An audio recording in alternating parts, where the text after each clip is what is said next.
రాహుల్ గాంధీ గారి పుట్టినరోజు. ఈ సందర్భంగా మేమే కాదు, రాష్ట్ర వ్యాప్తంగా దేశవ్యాప్తంగా కూడా రాహుల్ గాంధీ గారి పుట్టినరోజు చాలా సంతోషంగా జరుపుకోవటం జరుగుతుంది. ఈరోజు గమనించాల్సిన విషయం ఏమిటి అంటే, రాహుల్ గాంధీ గారు ప్రతి కాంగ్రెస్ నాయకురాలి, ప్రతి కాంగ్రెస్ కార్యకర్త తలెత్తుకొని తిరిగేటట్టు రాహుల్ గాంధీ గారు ఈరోజు కాంగ్రెస్ పార్టీ కోసం తను చేసిన కృషి వల్ల ఇది సాధ్యం చేశారు. రాహుల్ గాంధీ గారు తన ఫైటింగ్ స్పిరిట్ తో ఎన్ని అవమానాలు వచ్చినా ధైర్యంగా ఎదుర్కొని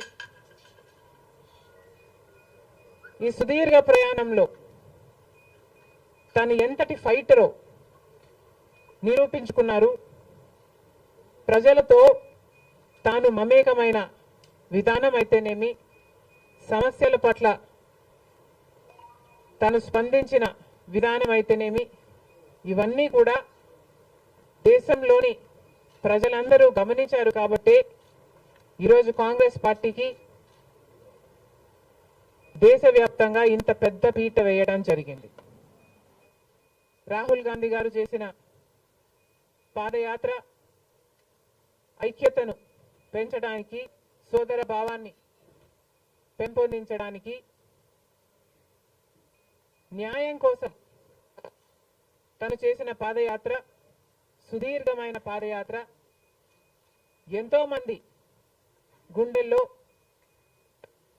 కాంగ్రెస్ పార్టీ పట్ల ఆదరణ, గౌరవాన్ని పెంచింది. రాహుల్ గాంధీ గారు తాను చేసిన కష్టం వల్ల ఈరోజు కాంగ్రెస్ పార్టీకి ఇంత లాభం చేకూర్చారు అని ప్రతి కాంగ్రెస్ కార్యకర్త తలెత్తుకొని గర్వంగా చెప్పుకోగలం.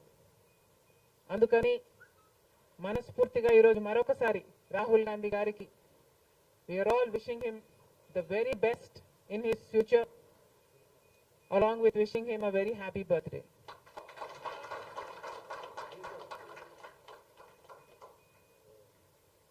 अब की बार 400 पार అంది బీజేపీ పార్టీ. అలాంటి పార్టీ కూడా ఈరోజు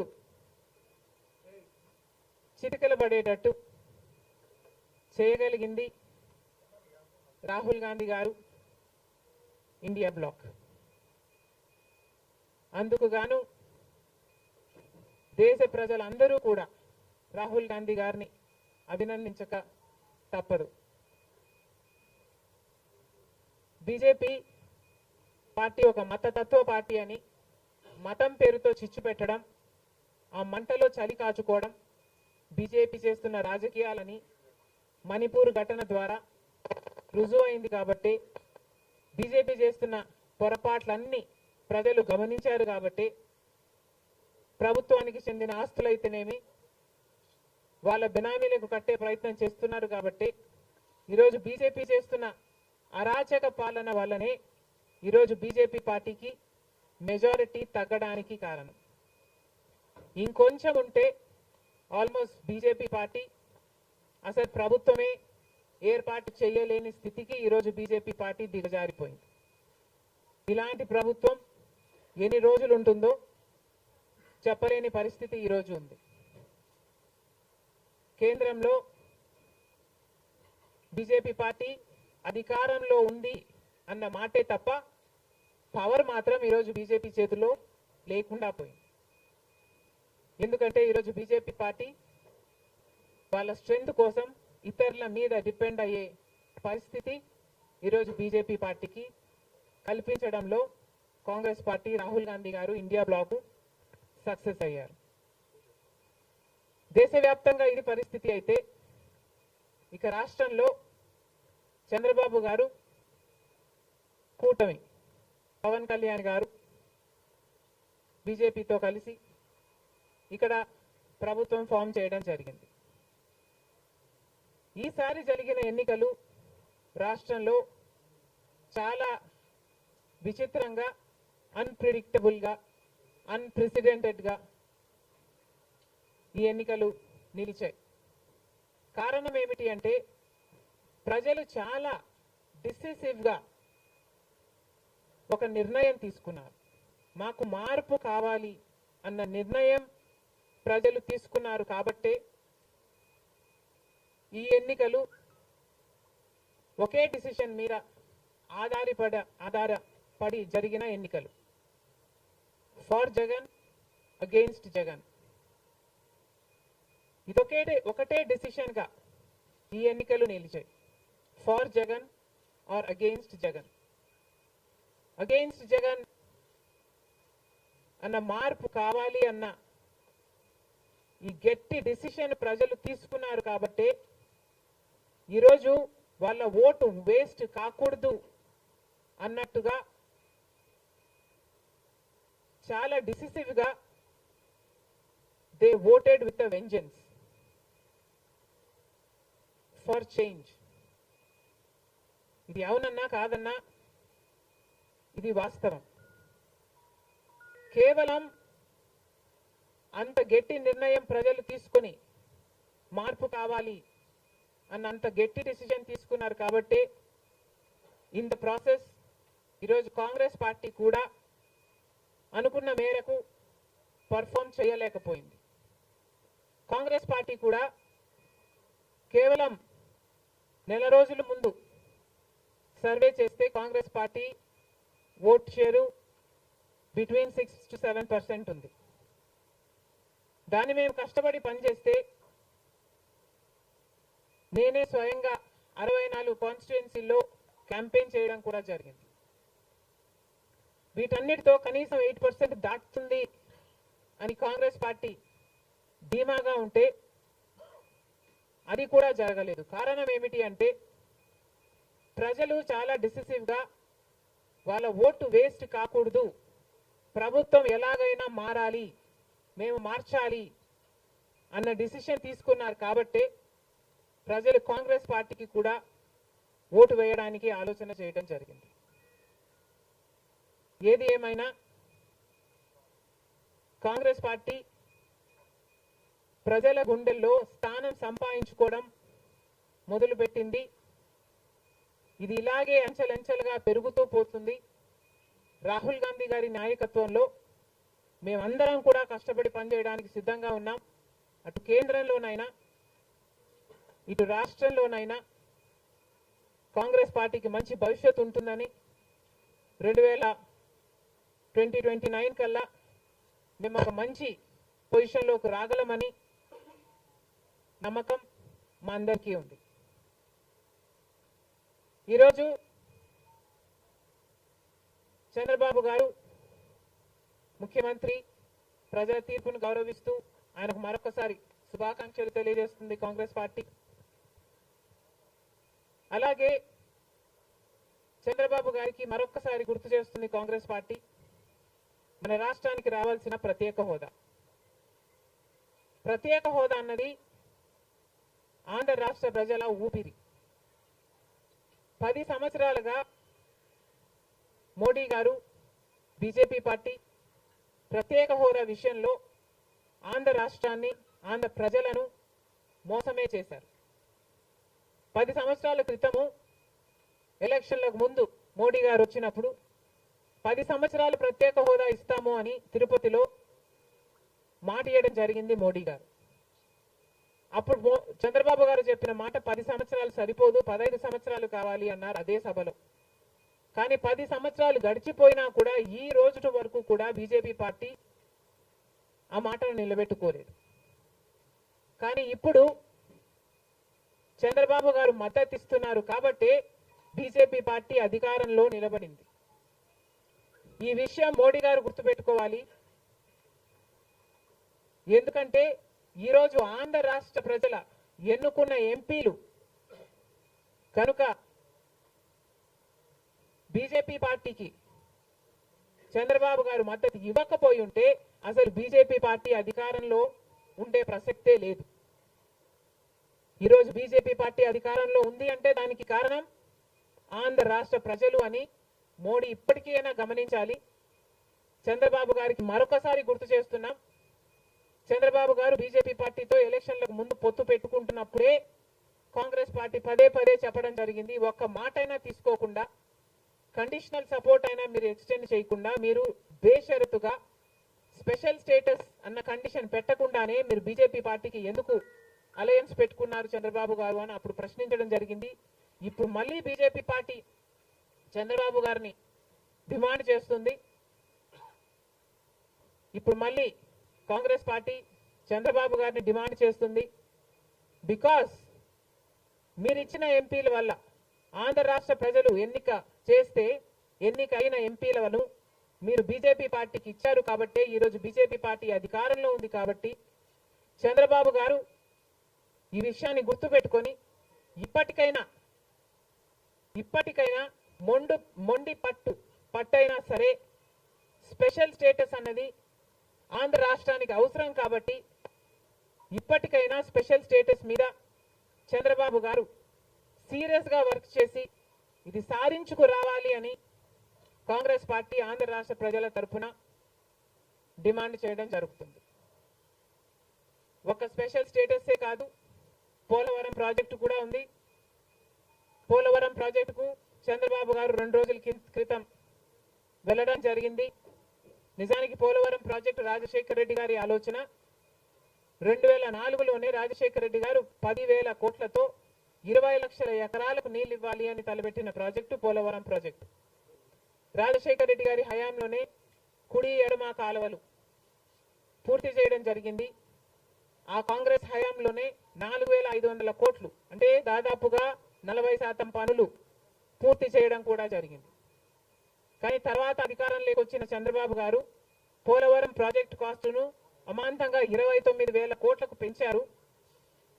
కానీ పనులు మాత్రం పూర్తయినట్టు ఎక్కడా కనిపించలేదు. 2018 కల్లా నేను పూర్తి చేస్తాను అని రాసి పెట్టుకోండి అని చంద్రబాబు గారు ఆ రోజు అసెంబ్లీ సాక్షిగా ఛాలెంజ్ కూడా చేశారు. కానీ పోలవరం ప్రాజెక్టు చంద్రబాబు గారి వాళ్ళ సాధ్యం కాలేదు, పూర్తి చేయలేదు. ఆ తర్వాత అధికారంలోకి వచ్చిన జగన్మోహన్ రెడ్డి గారు పోలవరం ప్రాజెక్టుని మళ్ళీ రివర్స్ టెండరింగ్ అంటూ మొదలుపెట్టి 55,000 కోట్ల రూపాయలకు దాన్ని ప్రాజెక్టు కాస్ట్ను పెంచారు. తీరా చూస్తే ఏ పని జరగలేదు. ఇప్పటికైనా చంద్రబాబు గారు చెప్తున్న మాట ఏమిటి అంటే 75% పనులు మా హయాంలోనే పూర్తయ్యాయి, 25% పనులు మిగులున్నాయి, నేను పూర్తి చేస్తాను అని చెప్పడం జరిగింది మొన్న చంద్రబాబు గారు. చంద్రబాబు గారిని కాంగ్రెస్ పార్టీ ప్రశ్నిస్తుంది, మరి 25% పనులు మాత్రమే మిగులుంటే 4 సంవత్సరాలు పడుతుంది అని మీరు ఎందుకు చెప్పారో చంద్రబాబు గారు సమాధానం చెప్పాలి. పోలవరం ప్రాజెక్టు మీద ప్రజలకు క్లారిటీ లేదు కాబట్టి పోలవరం ప్రాజెక్టు మీద ఒక వైట్ పేపర్ మీరు రిలీజ్ చేయండి. దాంట్లో అసలు పోలవరం పరిస్థితి ఏమిటి, దాని డిజైనింగ్ దగ్గర నుంచి మొదలు పెడితే అసలు దాని ప్రస్తుత పరిస్థితి ఏమిటి, మీరున్న 5 సంవత్సరాల అధికారంలో ఉన్నప్పుడు ఏం చేశారు, తర్వాత జగన్మోహన్ రెడ్డి గారు ఏం చేశారు, ఇప్పుడు ఏమి చేయాలి, ఎగ్జిక్యూషన్ కథ ఏమిటి, అన్నిటి మీద చేస్తుంది. ఇదే కాకుండా రాష్ట్రంలో ఎన్నో సమస్యలు ఉన్నాయి. ఏపీ రీఆర్గనైజేషన్ యాక్ట్ లో మనం తెచ్చుకోవాల్సింది, సాధించుకోవాల్సింది ఎన్నో ఉన్నాయి. అవన్నీ కూడా క్యాపిటల్ సిటీ అయితేనేమి, పోర్ట్లు అయితేనేమి, కడపలో స్టీల్ ఫ్యాక్టరీ అయితేనేమి, వీటన్నిటి మీద చంద్రబాబు గారు పని చేయాల్సి ఉంటుంది. మన రాష్ట్రంలో ఎక్కడా లేని విధంగా 50 లక్షల మంది బిడ్డలు ఉద్యోగాలు లేకుండా ఉన్నారు. ఇవన్నీ దృష్టిలో పెట్టుకొని చంద్రబాబు గారు ప్రజలకు ఒక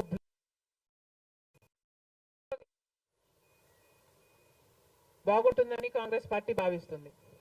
ఇదే కాకుండా చంద్రబాబు గారు సూపర్ 6 ఈ గ్యారంటీలతో చంద్రబాబు గారు ఎన్నికలకు వెళ్లారు.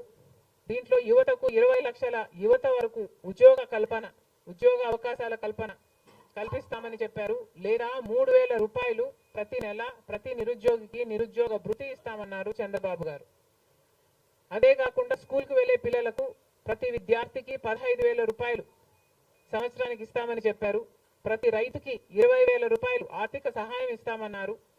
ప్రతి మహిళకు నెలకు 1,500 ఆర్థిక సహాయం, అంటే ప్రతి మహిళకి కూడా ఒక పెన్షన్ లాగా 1,500 ఇస్తామని చంద్రబాబు గారు మాటిచ్చారు. మహిళలకు ఉచిత బస్ ప్రయాణమే కాకుండా ఏడాదికి 3 గ్యాస్ సిలిండర్లు కూడా ఉచితంగా ఇస్తామని చంద్రబాబు గారు సూపర్ 6 లో ఇవ్వడం జరిగింది. ఇవన్నీ కూడా చంద్రబాబు గారు దీని విధి విధానాలు ఏమిటో, మొదలు పెట్టే తేదీ ఏమిటో వీటి మీద కూడా చంద్రబాబు గారికి స్పష్టత ఇవ్వాల్సిన అవసరం ఉంది. ఇవన్నీ ఎందుకు చెప్తున్నాము అంటే, మన రాష్ట్రము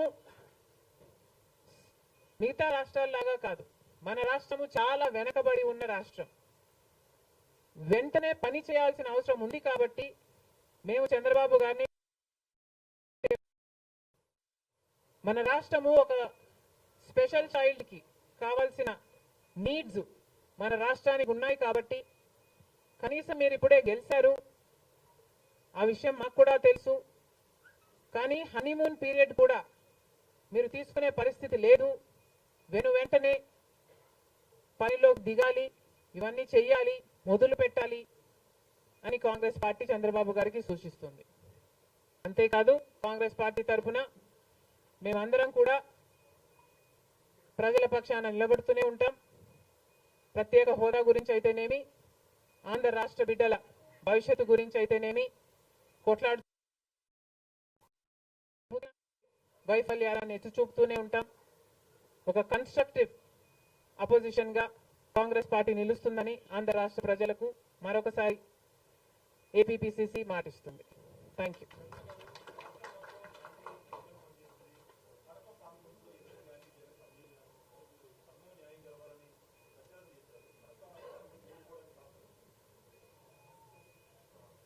Kadapa situation is a different situation because కడపలో ఎంపీ ఉన్నాడు, ఎమ్మెల్యే ఉన్నాడు, అధికార పక్షం. అక్కడున్న ప్రజలు భయభ్రాంతులు గురై బ్రతుకుతున్న ప్రజలు. ప్రభుత్వానికి వ్యతిరేకంగా, అంటే యువజన శ్రామిక రైతు పార్టీకి వ్యతిరేకంగా పనిచేస్తే, ఓటేస్తామని తెలిస్తే మాకు వచ్చే స్కీములు పోతాయి, అవి కాకుండా మా మీద కేసులు పెడతారు, దాడులు చేస్తారు అన్న భయం కూడా ప్రజలలో ఉంది. ఓటుకి 3,500 రూపాయల నుంచి ఇవ్వడం జరిగింది. విచ్చలవిడిగా డబ్బులు ఖర్చు పెట్టారు. డబ్బులు పని చేయకపోతే బెదిరించారు, లేకపోతే కేసులు పెడతామని, స్కీములు తీసేస్తామని, ఇలాంటి ఎన్నో ప్రలోభాలకు కడప ప్రజలు గురయ్యారు. ఇవన్నీ కూడా పనిచేశాయి. నేను కడపలో గెలవకపోవడానికి కారణం టైం అనే నేను అనుకుంటున్నాను. బికాస్ నేను కడపలో తిరిగింది కేవలం 14 రోజులు మాత్రమే. 14 రోజులు క్యాంపెయిన్ చేశాము. మిగతా టైం స్టేట్ వైడ్ క్యాంపెయిన్ చేశాము. మేము 14 రోజులు ఎంత కష్టపడినా కూడా we were not able to cover most of the geographical area. చాలా మటుకు రూరల్ ప్రాంతాలలో కనీసం రాజశేఖర రెడ్డి బిడ్డ పోటీ చేస్తుంది అన్న విషయం కూడా చాలా మందికి తెలియలేదు. మేము పోటీ చేసింది కూడా ఎలాగైనా సరే మళ్ళీ హంతకులు, హత్య చేపించిన వాళ్ళు చట్టసభలకు వెళ్ళకూడదు అని ఉద్దేశంతో మాత్రమే పోటీ చేయడం జరిగింది. సరే, అది జరగకపోయి ఉండొచ్చు, కానీ ప్రజల కంటే పైనున్నది దేవుడు. ఐఎమ్ వెరీ ష్యూర్ వాళ్ళ పాపం పండుతుంది. పండే రోజు కోసం దేవుడు కూడా ఎదురు చూస్తున్నాడని నా అభిప్రాయం.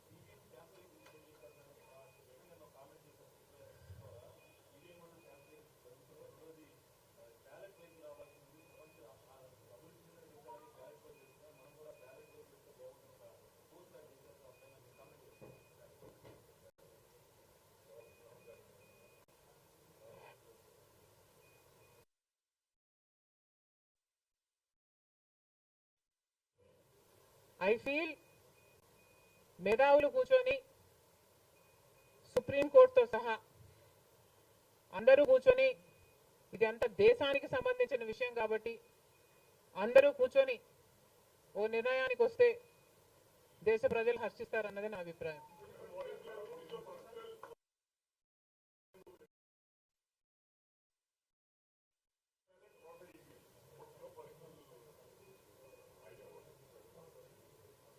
How does it matter what I think personally? Exactly. The reason I want Supreme Court to be involved is because I don't know the entire positives and the negatives of it. So there should be intellectuals, there should be the best of the judicial sitting and discussing over it and see the pros and the cons of it and then come to a decision is what I think. Because as of now, I do not have the entire information of the whole topic.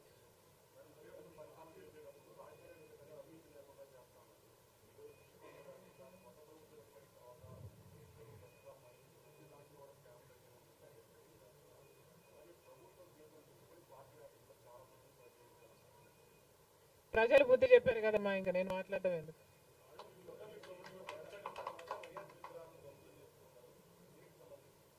ఇది చాలా దారుణం, ఇది చాలా దారుణం. కేవలం ఒక party ఓడిపోయింది కాబట్టి రాజశేఖర్ రెడ్డి గారి విగ్రహాలను ధ్వంసం చేయడం అన్నది చాలా దారుణం. రాజశేఖర్ రెడ్డి గారు ఒక మహానాయకుడు, ఆంధ్ర రాష్ట్ర ప్రజలకు నమ్మకంగా సేవ చేసిన నాయకుడు.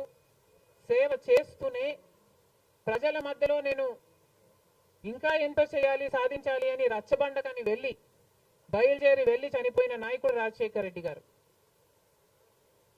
రాజశేఖర్ రెడ్డి గారు లాంటి మహానాయకుడు చనిపోతే దాదాపు 7,000 మంది ప్రజలు ఆ బాధ తట్టుకోలేక, నిజాన్ని జీర్ణించుకోలేక ఆయన వెనకాలే చనిపోయారు.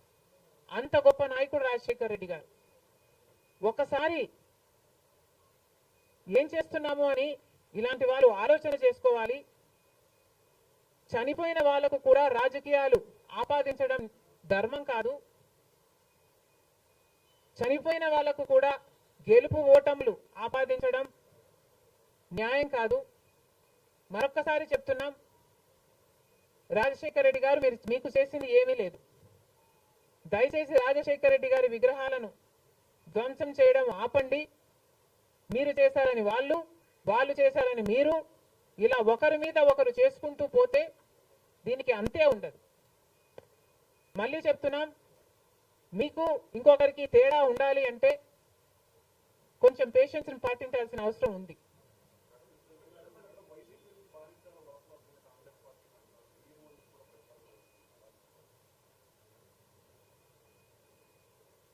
ఈవెన్చువలీ పిల్ల కాలువలన్నీ సముద్రంలో కలవాల్సిందే.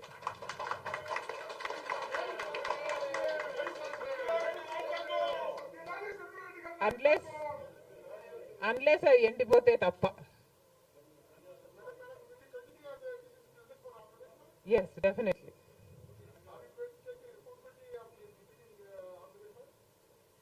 There is no taking the responsibility of anything in Andhra Pradesh, because in Andhra Pradesh, Congress is the only party that has stood by the people and has fought for the special status.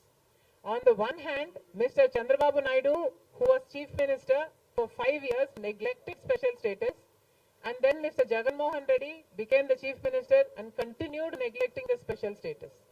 Congress party was the only party fighting for special status and for all the rights of the AP Reorganization Act. The people of Andhra know this, but they also know that their vote should not go to waste. And because they were very decisive, that they wanted change, they voted this time with a vengeance for change.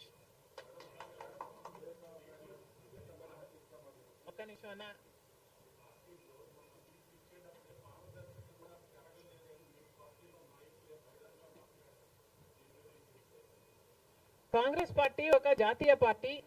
Congress పార్టీలో ఏ నిర్ణయం తీసుకున్నా కాంగ్రెస్ పార్టీలో ఒక individual తీసుకునే పరిస్థితి ఉండదు.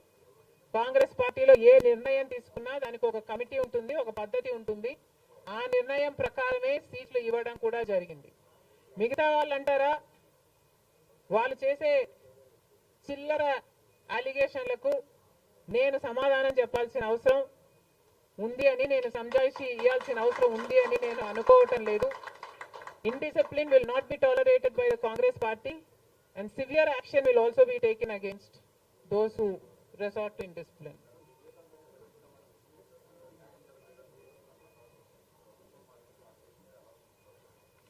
న్యాయం జరుగుతుందన్న హోప్ మాలో చాలా పెరిగింది. ఓకే,